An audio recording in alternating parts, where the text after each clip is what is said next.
नमस्कार, मैं हूं चंद्रभान सिंह भदौरिया और आप देख रहे हैं मेरा चैनल सीबी लाइव। आज इस वीडियो में हम बात करेंगे आदर्श क्रेडिट कोऑपरेटिव सोसाइटी की। जी हां, ये वही संस्था है जिसके 21 लाख से ज़्यादा निवेशक और 4 लाख से ज़्यादा एजेंट इस समय अपने ही देश में, अपने ही सरकारी सिस्टम में बेगानेपन और उपेक्षा का शिकार हैं। इनमें से कई ऐसे हैं जो आत्महत्या कर चुके हैं और कई ऐसे हैं जो सरकार की लापरवाही से आत्महत्या करने की हालातों में पहुंच गए हैं।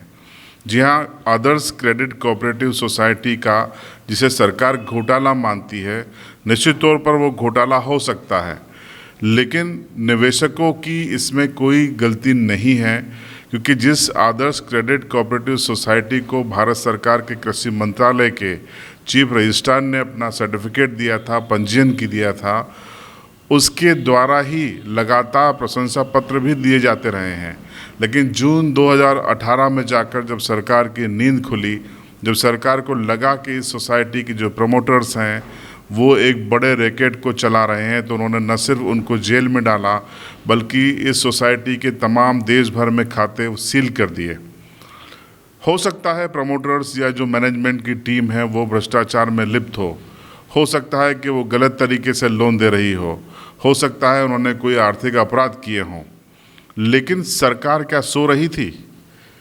क्या लगातार निगरानी रखना सरकार की जिम्मेदारी नहीं थी? और अगर वो दोषी हैं तो दोष उन 21 लाख निवेशकों का क्या है जिनके आज 12,400 करोड़ रुपए फंसे पड़े हैं? जिन 4 लाख एजेंटों के जरिए उन्होंने ये निवेश किया था, आज उन एजेंटों का जीवन नारकी हो गया है।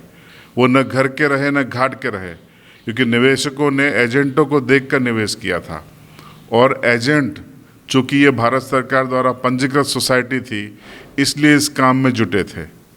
न निवेशकों का दोष है, न एजेंटों का दोष है।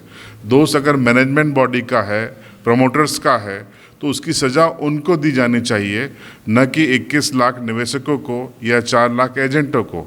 आज आलम ये है कि राजस्थान हो, हरियाणा हो, दिल्ली हो, मध्य प्रदेश हो, गुजरात हो, देश के तमाम राज्य हों, वहाँ फैले 4 लाख एजेंटों का जीना मुश्किल हो गया है, क्योंकि निवेशक लगातार उनके घरों के, दफ्तरों के चक्कर लगा रहे हैं। वो क्या जवाब देंगे, कहाँ से रकम लौटाएंगे और किस किस को लौटाएंगे, ये एक बड़ा सवाल है। विडम्बना देखिए कि जिस सरकार के द्वारा 2017 में इस कोऑपरेटिव सोसाइटी को प्रशंसा पत्र दिया जाता है, वही सरकार 2018 में इसको बैन कर देती है। इसका मतलब साफ है कि 2017 तक ये कोऑपरेटिव सोसाइटी केंद्र सरकार की नज़र में बहुत अच्छी थी, इसका काम बहुत अच्छा था। हो सकता है गड़बड़ियाँ हुई हैं, लेकिन उसकी जांच अपने तरीके से सरकार को करानी चाहिए।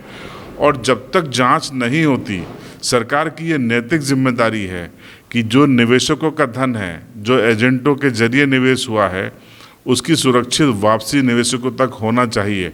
इसके लिए सरकार को निदेशक मंडल नया बना सकती है।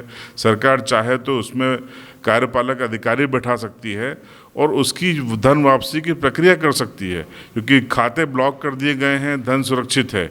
देखिए, सरकार का दोहरा रवैया कहाँ होता है? जब मसला यस बैंक का आता है, यस बैंक में भी ठीक इसी तरीके के घोटाले हुए जैसे आदर्श कोऑपरेटिव सोसाइटी का मसला है। लेकिन यस बैंक का काम लगभग 15 दिन के बाद चालू हो गया, लेन देन चालू हो गया, लोगों को उनका निवेशकों की राशि मिलनी शुरू हो गई।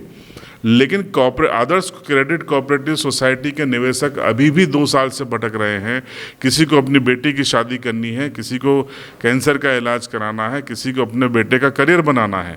उनकी गलती क्या है साहब? सबसे बड़ा सवाल ये है, उन्होंने भारत सरकार द्वारा मान्यता प्राप्त एक आदर्श सोसाइटी में निवेश किया, ये उनकी गलती है? उनकी कोई गलती नहीं है, लेकिन बेवजह इन 21 लाख निवेशकों को सज़ा मिल रही है। जिम्मेदारी तय करनी चाहिए सरकार को। अगर प्रमोटर इसके जिम्मेदार हैं, उनको जेल में डालें, उनको सज़ा दें, उनको प्रोसिक्यूट करें, लेकिन सज़ा उनको मत दीजिए जिन्होंने आपके पंजीकरण के आधार पर निवेश किया है। मेरे पास ऐसे कई प्रूफ हैं, कई सबूत हैं।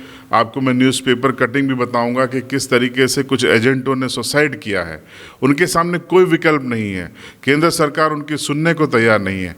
ऐसा लगता है कि केंद्र सरकार की नज़र में तमाम निवेशक जो 21 लाख की संख्या में हैं, 4 लाख की संख्या में एजेंट हैं, वो या तो पाकिस्तानी हैं या चाइनीज़ हैं।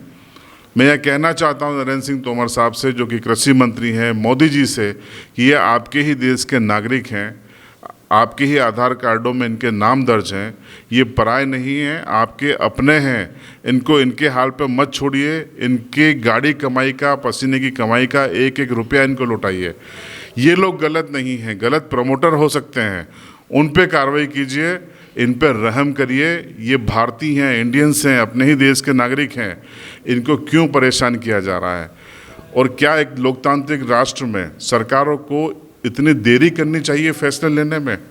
क्यों अभी तक वहाँ पर एक नया निदेशक मंडल बिठाया गया? क्यों वापस से आदर्श कोऑपरेटिव सोसाइटी को चालू नहीं किया गया? उसकी आर्थिक गतिविधियाँ क्यों चालू नहीं की गई? खातों से रोक हटाइए, तुरंत भुगतान कीजिए, वरना कई भारतीय जो इसके निवेशक हैं या एजेंट हैं अपनी ज़िंदगी से खेल लेंगे।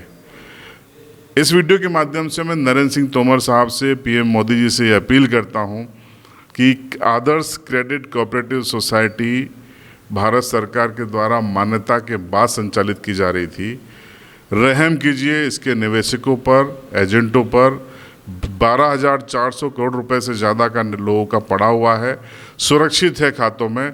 कम से कम उसकी प्रारंभिक जांच के बाद उसको निकालिए, उनको लौटाइए, और जो प्रमोटर्स हैं उनके साथ आपको जो करना है वो कीजिए। मेरी इस बात से, इस विचार से आप कितना सहमत हैं कमेंट बॉक्स में ज़रूर बताएं। फिर से इसी मसले को लेकर आपके बीच में आऊँगा, बने रहिएगा मेरे साथ। चैनल को आपने अभी तक सब्सक्राइब नहीं किया तो सब्सक्राइब ज़रूर करें और बेल आइकन दबाएं। और आपसे वादा है कि जब तक सरकार निवेशकों को और एजेंटों को राहत नहीं देती, तब तक लगातार आपके बीच में इस मुद्दे को मैं उठाता रहूँगा। बने रहिएगा हमारे साथ।